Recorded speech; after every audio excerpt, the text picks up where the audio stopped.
नीतीश कुमार ने बोर्ड और आयोग के गठन लगभग समाप्त कर दिए हैं। सभी बोर्ड और आयोग के गठन हो गए हैं। सबसे पहले तो संशय इसी बात को लेकर के है कि एनडीए गठबंधन वर्तमान स्वरूप में रहेगा या नहीं रहेगा, कि 243 सीटें ही हैं। भाजपा को अपना मुख्यमंत्री बनाना है और उससे अधिक सीटें लेनी है। उपेंद्र कुशवाहा और चिराग पासवान ने खास करके अगर देखा जाए तो चिराग पासवान ने लगभग 40 के अधिक सीटों पर नीतीश कुमार को डैमेज किया और वही 40 सीटें जो है बढ़ करके एनडीए गठबंधन से महागठबंधन की तरफ चली गई और जिसका फायदा राष्ट्रीय जनता दल को मिला। नोरमा ग्रुप, जो सोचता है वो करता है, आपके अपने सपनों का आशियाना। नमस्कार, एक बार फिर से आपका बहुत बहुत स्वागत करते हैं। भीतर की बात लेकर के आपके सामने हाजिर हैं और ये भीतर की बात आज काफ़ी महत्वपूर्ण होने वाली है। इसलिए महत्वपूर्ण है क्योंकि जो सर्वे रिपोर्ट आए हैं उसके बाद से एक बार फिर से बिहार की राजनीति में ट्विस्ट आया है। खास करके नीतीश कुमार की चुप्पी ने सबको परेशान करके रखा है और किसी को भी यह अंदाजा नहीं लग रहा है कि नीतीश कुमार आगे करने वाले क्या है। आपने देखा भी होगा कि नीतीश कुमार ने अपने कई आइडियोलॉजी हैं जिसको बदला भी है और अचानक से पिछले लंबे समय से जो काम नहीं हो रहे थे वो सारे काम नीतीश कुमार कर रहे हैं। 2025 का जो ये विधानसभा चुनाव होने वाला है ये कई मायनों में बहुत विशेष होने वाला है। सबसे पहली बात तो ये कि जेपी आंदोलन के जितने भी नेता थे लगभग सभी का यह अंतिम चुनाव होने जा रहा है। कई लोग अब इस दुनिया में नहीं हैं और कई लोग अपने अंतिम पड़ाव पर आकर के खड़े हैं। नीतीश कुमार भी उनमें से एक हैं और लालू प्रसाद भी चाहते हैं कि उनके जीवन के अंदर ही तेजस्वी यादव को यह मौका मिल जाए। सर्वे रिपोर्ट तो यही बता रहे हैं कि तेजस्वी यादव के आंकड़े और उनका ग्राफ काफ़ी हाई है। हमने आपको आंकड़ों के हिसाब से बताया भी है और हमने कई खबरें भी की हैं, लेकिन अभी जो आंकड़े हम आपके सामने लेकर के आए हैं ये काफ़ी चौंकाने वाले भी हैं और इस चौंकाने वाले आंकड़ों के साथ नीतीश कुमार भी चौंकाने वाले हैं। 10वीं बार नीतीश कुमार मुख्यमंत्री की कुर्सी पर शपथ लेने की तैयारी कर चुके हैं और इस तैयारी के साथ साथ आगे नीतीश कुमार का रणनीति क्या होगा, किसके साथ होंगे, क्या है इसके पीछे का पूरा सवाल और इसके जवाब कौन तलाश रहा है, इन सभी बातों पर हम चर्चा करेंगे। लेकिन सबसे पहले चर्चा इस बात की करते हैं कि अमित शाह एक बार फिर से एक्शन में आ गए हैं। आपने देखा भी होगा कि दिल्ली में एक मीटिंग होने के बाद, हालांकि अभी तक संपादक नमन मिश्रा जी आए नहीं हैं, लेकिन जो हमारी बातचीत हुई है उसके आधार पर यह तय है कि बिहार में नीतीश कुमार के नेतृत्व में ही चुनाव लड़ा जाएगा और नीतीश कुमार ही अगला मुख्यमंत्री होंगे यदि एनडीए गठबंधन की सरकार बनती है तो। यहां तक तो सब कुछ ठीक ठाक है, लेकिन फिर दूसरे खेमे में क्या होगा? क्या नीतीश कुमार भारतीय जनता पार्टी के साथ 5 साल तक कंटिन्यू करेंगे? पिछले 10 वर्षों में तो ऐसा नहीं हुआ है कि नीतीश कुमार एक जगह टिक करके रहें और ये बात भारतीय जनता पार्टी भी जानती है और बाकी के दल भी जानते हैं। नीतीश कुमार को महागठबंधन की तरफ से जो बार बार पॉजिटिव वाइब नहीं आ रही है, जबकि ये बातें कही जा रही है कि लालू प्रसाद ने साफ कर दिया है कि अगर नीतीश कुमार आना चाहें तो आना उन्हीं को है, हमारे तो रास्ते, हमारे दरवाजे खुले हैं। इन सभी परिस्थितियों को देखते हुए एक बात साफ साफ नजर आ रही है कि 2020 से 2025 की तुलना करें तो कई मायने में अलग है, बिल्कुल अलग है। कहा यह जा रहा है कि नीतीश कुमार मुख्यमंत्री की कुर्सी पर बैठेंगे तो जरूर, लेकिन लंबे समय तक कंटिन्यू नहीं करेंगे। इस बीच नीतीश कुमार को अपनी पार्टी के साथ साथ अपने सांगठनिक ढांचे को भी मजबूत करना है। इसके लिए उन्होंने कई तरह के एक्ट भी किए हैं और आपको याद होगा कि आज से कुछ ही दिन पहले, लगभग 20-25 दिन पहले वो अपने कार्यालय गए हुए थे, जहां उन्होंने संगठन को लेकर के बहुत सारी बातें कही और कहा कि संगठन को मजबूत होना चाहिए और कार्यकर्ता का सम्मान सबसे जरूरी है। इसके साथ साथ आपने देखा होगा कि चुनाव से ठीक पहले 4 महीने पहले नीतीश कुमार ने बोर्ड और आयोग के गठन लगभग समाप्त कर दिए हैं। सभी बोर्ड और आयोग के गठन हो गए हैं। इन सब में जातीय समीकरण के साथ साथ और कई समीकरण साधे गए हैं। आपको बता दें कि इस बार के चुनाव में कई चौंकाने वाले परिणाम आने की उम्मीद जताई जा रही है। सी वोटर, इंडिया टुडे सी वोटर का एक सर्वे आया है। उस सर्वे में जो आंकड़े आए हैं उसमें एनडीए गठबंधन आराम से सरकार बनाता हुआ दिखाई दे रहा है। 2020 से बेहतर स्थिति में एनडीए गठबंधन को दिखाया गया है, लेकिन ये तब का बात है जब एनडीए गठबंधन वर्तमान स्वरूप में रहेगा।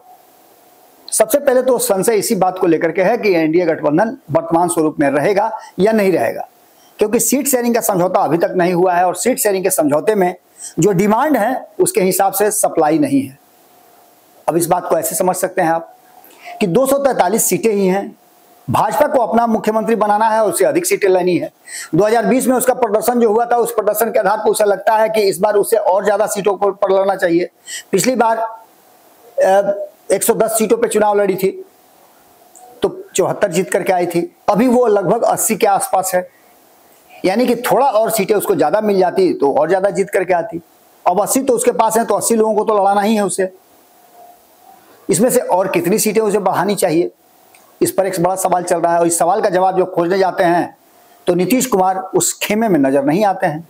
यानी अगर भारतीय जनता पार्टी अपने आप को 100 सीट जीतने का या 100 से अधिक सीटों पर जीतने का प्लान बनाए तो उस प्लान में नीतीश कुमार नहीं है, क्योंकि नीतीश कुमार के रहते भारतीय जनता पार्टी को 100 से ज्यादा सीट मिलती हुई दिखाई नहीं दे रही है। तो यहां से एक सेगमेंट चेंज होगा। लेकिन अगर नीतीश कुमार के साथ रहते हैं तो नीतीश कुमार भी उसके बड़े पार्टनर हैं। और इस बार का आंकड़ा ये बता रहा है कि नीतीश कुमार पिछली बार 45 पे जरूर चले गए थे। वर्तमान गठबंधन अगर रहता है तो नीतीश कुमार की सीटें जो 2015 में थी उससे भी बढ़कर के आ जाएंगी। कारण होगा क्या कि जीतन राम मांझी भी सपोर्ट करेंगे। सपोर्ट पिछली बार, हालांकि जीतन राम मांझी पिछली बार भी थे और यहां तक कि दूसरी जगह पर आपने देखा वीआईपी थी।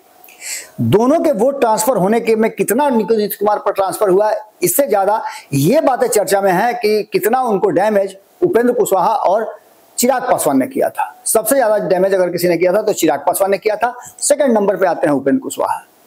लगभग 40 ऐसी सीटें हैं जिस पर उपेंद्र कुशवाहा और चिराग पासवान ने, खास करके अगर देखा जाए तो चिराग पासवान ने लगभग 40 के अधिक सीटों पर नीतीश कुमार को डैमेज किया और वही 40 सीटें जो है बढ़ करके एनडीए गठबंधन से महागठबंधन की तरफ चली गई और जिसका फायदा राष्ट्रीय जनता दल को मिला। राष्ट्रीय जनता दल जो 2020 में 80 सीटों पे 2015 में 80 सीटों पे जीत करके आई थी, उसमें 5 सीटों की कमी होने के बावजूद वो 75 सीटों पे आई।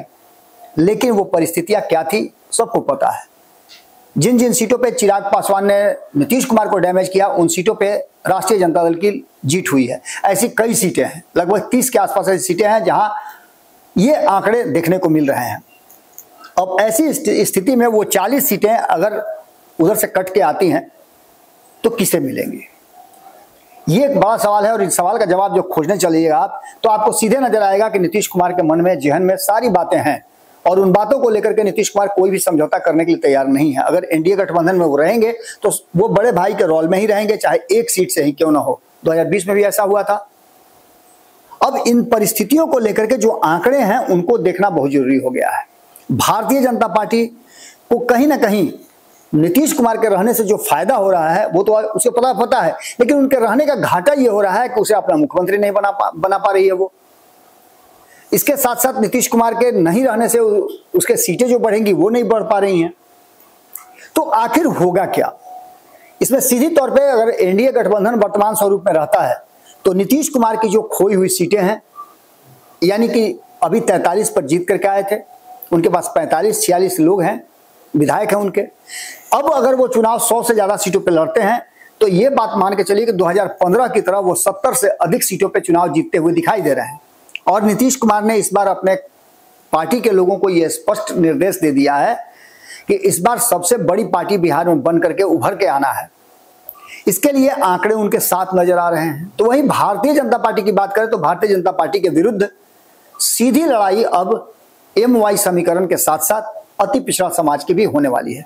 2015 में जो फायदा मिला था वो फायदा अब मिलने की गुंजाइश कम नजर आ रही है भारतीय जनता पार्टी को, भले ही जितनी भी तैयारी कर ले। अब ऐसी स्थिति में भारतीय जनता पार्टी के पास दो ऑप्शन है। पहला ऑप्शन है कि वो नीतीश कुमार के साथ रहे तो 100 से नीचे सीटों पर आए और नीतीश कुमार को एक बार फिर से मुख्यमंत्री मान ले। दूसरी सबसे महत्वपूर्ण बात कि अगर वो नीतीश कुमार को मुख्यमंत्री नहीं मानती है तो ऐसी स्थिति में मुख्यमंत्री नीतीश कुमार को बाहर करने के बाद वो अपने दम पर एनडीए गठबंधन को आगे ले चले और नीतीश कुमार को दूसरे खेमे में छोड़ दे। नीतीश कुमार फिर फैसला करें कि कहां जाना है कहां नहीं जाना है। तो इन सारी परिस्थितियों में नीतीश कुमार के पास यह ऑप्शन बरकरार रहता है कि वो 10वीं बार सीएम का शपथ लेंगे। नीतीश कुमार अगर अलग गठबंधन में जाते हैं तो अभी कभी वो 10वीं बार सीएम का शपथ ले लेंगे, या अगर 2025 का चुनाव परिणाम आता है और एनडीए गठबंधन को जो आंकड़े बता रहे हैं कि 51% से ज्यादा सीटें जो हैं वो आ रही हैं, यानी कि वो बहुमत से पार हो जा रही है। और ऐसी स्थिति में नीतीश कुमार के सीएम बनने का रास्ता साफ हो जाएगा। दोनों परिस्थिति में नीतीश कुमार सीएम बनते हुए दिखाई दे रहे हैं और 10वीं बार शपथ लेते हुए दिखाई दे रहे हैं। अब आंकड़ों की बात करें और तुलनात्मक अगर अध्ययन करें तो जो आंकड़े नजर आ रहे हैं उन आंकड़ों में एक सर्वे ये भी है कि 74 सीटों पे 2020 में जीतने वाली भारतीय जनता पार्टी की सीटें घट रही हैं और वो 50 से 60 सीटों के बीच में आ रही है। इस सर्वे पर कितना भरोसा कीजिएगा ये अलग बात है, क्योंकि 4 महीने बाद चुनाव होने हैं और अभी कई सर्वे आने बाकी हैं। जदयू की बात करें तो 43 सीटों पे 2020 में जीत करके आई थी और 55 से लेकर के 65 सीट या इससे भी ज्यादा सीटों पे जीतने की संभावनाएं बढ़ रही हैं।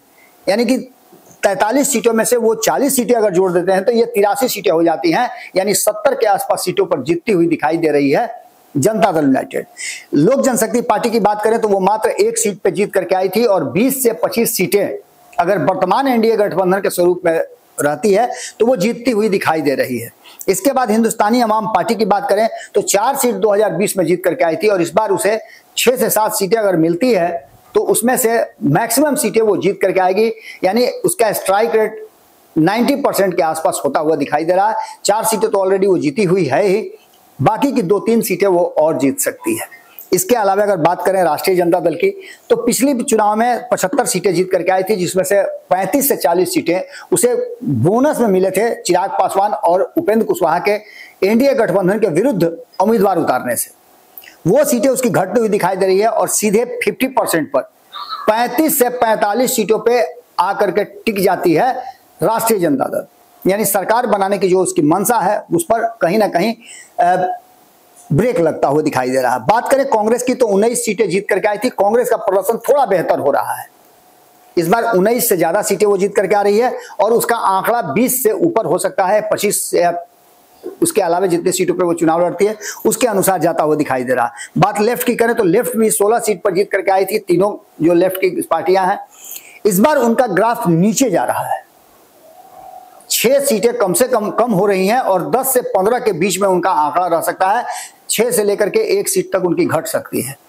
इसके अलावा अगर बात करें वीआईपी की तो 4 सीटें जीत करके वो आई थी, जबकि वो एनडीए गठबंधन का हिस्सा थी। इस बार महागठबंधन में है, आगे क्या होगा ये अभी आना बाकी है, लेकिन अभी वर्तमान स्थिति में वीआईपी को भी फायदा मिलता हुआ दिखाई दे रहा है और वीआईपी 4 से अधिक सीटों पे जीतती हुई दिखाई दे रही है। कम से कम 9 सीटों पर वो जीतती हुई दिखाई दे रही है, 4 से 9 सीटों पे।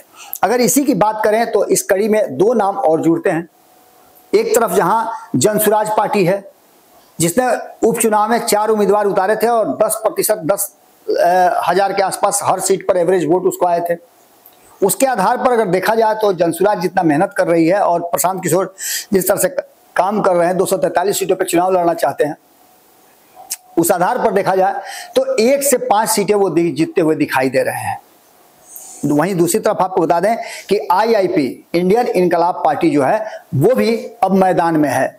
जिस तरीके से ये समाज जागृत हुआ है और ये दावा कर दिया है कि हमारा वोट हमारे लोगों को जाएगा, हमारे कैंडिडेट को जाएगा और हमारे नेता जिसको कहेंगे उसके तरफ हम वोट डाल देंगे, इसमें कोई कटौती होती हुई दिखाई नहीं दे रही है। तो ये मान के चलिए कि 80% तांती ततवा पान समाज का वोट जो है एक जगह जाता हुआ दिखाई दे रहा है और इसके असर आप समझ सकते हैं। ऐसी स्थिति में ये किसी गठबंधन का हिस्सा होते हैं तो ये ज्यादा सीटें जीत करके आते हैं। 5 से अधिक सीटें जीतती हुई दिखाई दे रही है आईआईपी। तो वहीं दूसरी तरफ आपको बता दें कि अगर वो किसी गठबंधन में नहीं रहते हैं तब भी 1 से 3 सीट वो जीतते हुए दिखाई दे रहे हैं और पहली बार आए हैं और पहली बार ही 1 से 3 सीटें जीतने की उम्मीद है। ये ग्राफ और बढ़ भी सकता है, घट भी सकता है, परिस्थितियां क्या बनती हैं उस पर सब कुछ निर्भर करता है। लेकिन एक बात तो तय मान के चलिए कि जिन जगहों पे 60,000 से ऊपर इनका वोट है, 50,000 से अधिक इनका वोट है, उन सीटों पर जीतने की पूरी संभावना बन रही है और ऐसे 10 के आसपास सीट हैं जहां तांती ततवा और पान समाज का बेहतर विकल्प और सामंजस्य बनता हुआ दिखाई दे रहा है। यानी कहीं से घूम करके आ रहे हैं आप तो एक बात तो साफ नजर आ रही है कि नीतीश कुमार 10वीं बार सीएम की कुर्सी पर शपथ लेते हुए दिखाई दे रहे हैं और उसका काउंटडाउन आज से शुरू हो चुका है। इस सर्वे रिपोर्ट के बाद भी और सर्वे के पहले भी अगर इस सर्वे में दोनों ही परिस्थितियों में नीतीश कुमार के मुख्यमंत्री बनने की संभावनाओं से इनकार नहीं किया जा सकता है। सर्वे रिपोर्ट में चाहे जो भी आ रहा हो, लेकिन बिहार के मुख्यमंत्री के रूप में नीतीश कुमार अभी और कंटिन्यू करेंगे और कार्यकाल उनका बढ़ेगा, ये बातें लगभग तय हो गई हैं। ऐसी स्थिति में नीतीश कुमार सबको चौंका सकते हैं, चाहे वो भारतीय जनता पार्टी हो या फिर तेजस्वी यादव हो। दोनों ही तरफ से नीतीश कुमार को ही मुख्यमंत्री मानने में दोनों गठबंधन का फायदा है, वरना नीतीश कुमार खेल को भंडोल करने का पूरा मादा रखते हैं। क्या होगा ये तो आने वाला वक्त बताएगा, लेकिन इस ताजा सर्वे ने एक बात तो साफ कर दिया है कि नीतीश कुमार की प्रासंगिकता अभी भी बिहार की राजनीति में बनी हुई है। चाहे जितना भी उनके बारे में आप कुछ भी कह लीजिए, लेकिन नीतीश कुमार हैं और नीतीश कुमार 2025 में कम से कम 9 बार के बाद 10वीं बार सीएम बनते हुए दिखाई दे रहे हैं। वो चुनाव से पहले बन जाए या चुनाव के बाद बने, दोनों ही परिस्थिति में उनके सीएम बनने की संभावनाएं बहुत ज्यादा प्रबल है और इस पर आप इनकार नहीं कर सकते हैं। भारतीय जनता पार्टी की चिंता का कारण यह भी है और यही कारण है कि भारतीय जनता पार्टी नीतीश कुमार से खुल करके विद्रोह भी नहीं कर पा रही है। जुड़े रहिएगा भारत लाइव के साथ, खबरों का सिलसिला लगातार जारी है। बहुत बहुत धन्यवाद, नमस्कार। वीडियो पसंद आई और वह बिहार के राजनीति और बिहारियत से सरोकार रखेनी तो सब्सक्राइब बटन दबा के चैनल के सब्सक्राइब कर ली। ओजे एगो घंटी बा, ओकरा बटन दबा देला से कुल सटीक और मारक खबर रुआ मुफ्त में मिल जाई। अगर रुआ पत्रकारिता के हमनी के नया प्रयोग में सहयोग कर चाहतानी तो ज्वाइन बटन दबा दी। पेटीएम नंबर नोट कर ली 9386816700। धन्यवाद।